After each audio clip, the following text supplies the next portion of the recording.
அன்பு நேயர்களே வணக்கம். வருகின்ற வெள்ளிக்கிழமை என்ன விசேஷம்னு சொன்னால், அன்னைக்கு தொண்டரடிப்பொடியாழ்வானுடைய ஜென்ம நட்சத்திரம். மார்கழியில் கேட்டை நாள் வந்துதித்தான் வாழியே என்பது அவருடைய வாழி திருநாமம். அவர் அவதார இடம் திருமண்டங்குடி என்று சொல்லக்கூடிய அவதார இடம். இந்த அவதார இடம் ரொம்ப அற்புதமான இடம். வயல்களும் நீர்வளமும் நிலவளமும் சூழ்ந்த இடம். கும்பகோணத்துக்கு பக்கத்தில் இருக்குது. அப்படிப்பட்ட திருமண்டங்குடி என்கிற திவதேசத்திலே அவதரித்தவர் விப்ரநாராயணர் என்கிட்ட அவருடைய பெயர். அவருடைய வாழ்க்கையிலே தேவதேவி என்கிற ஒரு கணிகையர் குலத்தைச் சேர்ந்த ஒரு பெண் வருகின்றாள். வாழ்க்கை திசை மாறுகிறது. அரங்கனாரே தொண்டரடிப்பொடியாழ்வார் காப்பாற்றப்படுகின்றார். அந்த ஸ்ரீரங்கத்திலே ஒரு பெரிய நந்தவனம் அமைக்கிறார். திருமங்கை ஆழ்வார் அந்த மதில் கைங்கரியம் பண்ணுகின்ற பொழுது இந்த தொண்டரடிப்பொடியாழ்வானுடைய நந்தவனத்தை அப்படியே வைத்துவிட்டுத்தான் மதில் கைங்கரியம் பண்ணுகிறார் என்று ஒரு செய்தி உண்டு. தம் முன்னோர் செய்த அந்த கைங்கரியத்தை எந்த விதத்திலும் தான் சிதைத்து விடக்கூடாது, தான் அதிலே கொஞ்சம் கூட எந்த விதமான ஒரு புறக்கணிப்பும் செய்துவிடக்கூடாது என்பதிலே திருமங்கை ஆழ்வார் தனக்கு முன்னுள்ள ஆழ்வார்களை பற்றிய பெருமதிப்பு கொண்டிருந்தார் என்பதற்கு அந்த விஷயங்களெல்லாம் சான்றுகளாக அமைந்திருக்கின்றன. அந்த ரங்கநாதரை தவிர வேறு எதையும் அறிய மாட்டார். இவர் என்ன ஆயிடுச்சுன்னு சொன்னால் இவருடைய பெயரே அவர் மறந்துட்டார். அதனால தன்னை சொல்லுகின்ற பொழுது அன்பர் பாத தூளி தொண்டர் அடிப்பொடி, தொண்டனுடைய திருவடியினுடைய துகள்தான் தான் என்பதை தனக்கு பாடல்களிலே சொல்லுகின்ற பொழுது அவர் அவ்வளவு நைச்சிய பாவத்தோடு சொல்லுவாராம். மனசுலேயே நைச்சிய பாவம், அவருடைய செய்கையிலேயே நைச்சிய பாவம். மலர் கைங்கரியம் பண்ணினார், பூமாலையை கட்டி கொடுத்தார், தாமாலையை நெய்து கொடுத்தார். அப்படிப்பட்ட ஒரு ஆழ்வார் தொண்டரடிப்பொடியாழ்வார். அந்த தொண்டரடிப்பொடியாழ்வார் என்ன செய்தார் என்று சொன்னால், ஒரு நந்தவனத்தை அமைத்து அதனால்தான் சொன்னார், தொடையத்த துவளமும் கூடையும் பொலிந்து. எனக்கு வேற கைங்கரியம் எதுவுமே கிடையாது. எனக்கு போன அந்த மண்ணை சீர்திருத்த வேண்டும், மலர்பாத்திகளை அமைக்க வேண்டும், வண்ண வண்ண நறுமண மலர்களை நான் பயிரிட வேண்டும். அந்த மலர்களை எல்லாம் நன்றாக தேனுள்ள மலர்களாக பார்த்து, வாசனையுள்ள மலர்களாக பார்த்து, அந்த மலர்களை எல்லாம் நாரிலே தொடுத்து மாலையாக்கி அந்த அரங்கனுக்கு சூடி கொடுக்க வேண்டும்.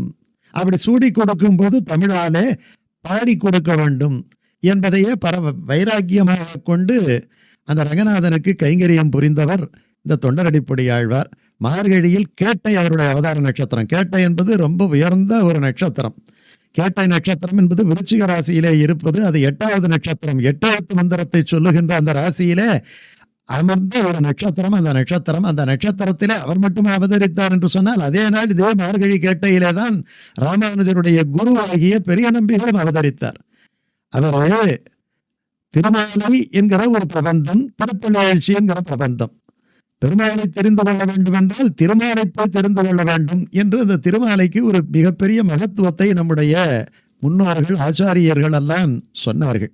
அந்த திருமாலை ஏன் பிறவி வேண்டும், ஏன் பிறவி வேண்டாம், இது ரெண்டு பத்தியும் ரொம்ப அற்புதமான ஒரு பாசுரமா தொண்டரடிப்பொடியாழ்வார் பாடி கொடுத்திருக்கிறார். இந்த உலகத்திலே பெருமாளுக்கு போய் கைங்கரியம் பண்ணலாம், திருப்பாவை திருப்பள்ளி எல்லாம் பாடலாம், மற்றவர்களுக்கு உபகாரமாக இருக்கலாம், அரங்கனையே பார்த்து கொண்டிருக்கலாம்.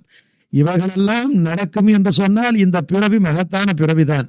ஆனால் இப்படியெல்லாம் நடக்கவில்லை என்று சொன்னால் இந்த பிறவியால ஒரு பிரயோஜனம் கிடையாது.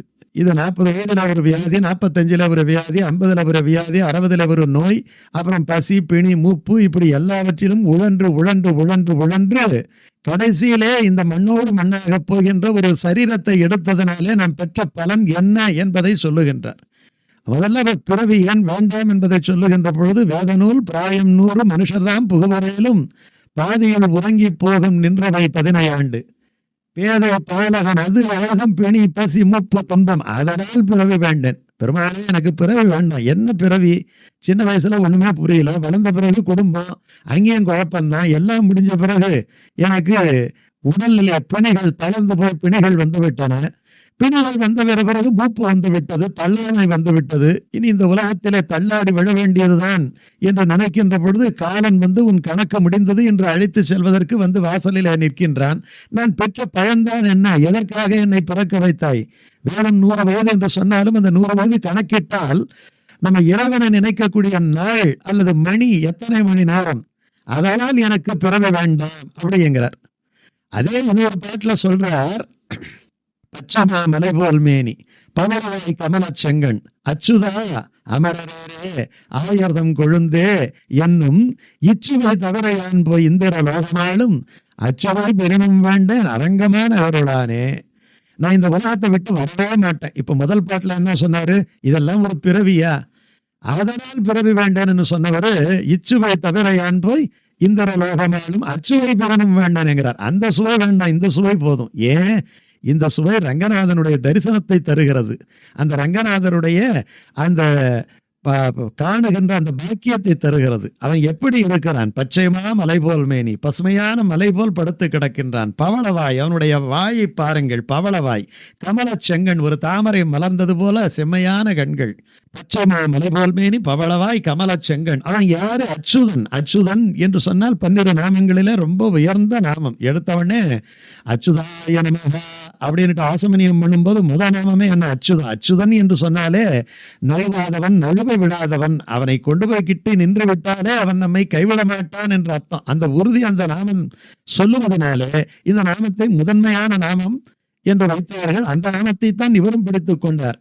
அச்சுதா அமரரேரே ஆயர்தம் கொழுந்தே, எங்களை காப்பாற்றுவதற்காகவே ஆயர் குலத்தினிலே வந்து தோன்றியவனே, ஆயர் குல கொழுந்தே.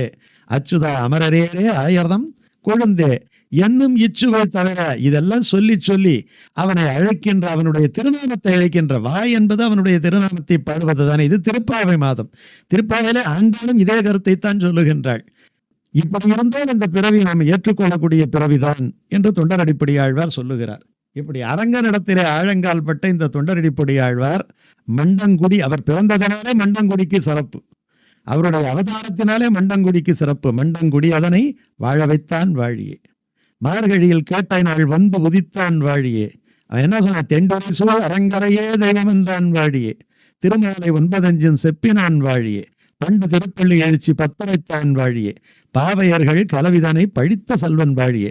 தொண்டரடிப்படி ஆழ்வானுடைய வாழ்க்கை வரலாறு, திருமங்கையாளனுடைய வாழ்க்கை வரலாறு, அங்கே ஒரு பெண்ணாலே திருத்தப்பட்ட வாழ்க்கை வரலாறு 2. அங்க குமுதவல்லி நாச்சியார் இவரை பரம வைஷ்ணவன் ஆக்கினார். அதனாலதான் மங்கை வந்தன்னுட்டு அவருக்கு பேரு.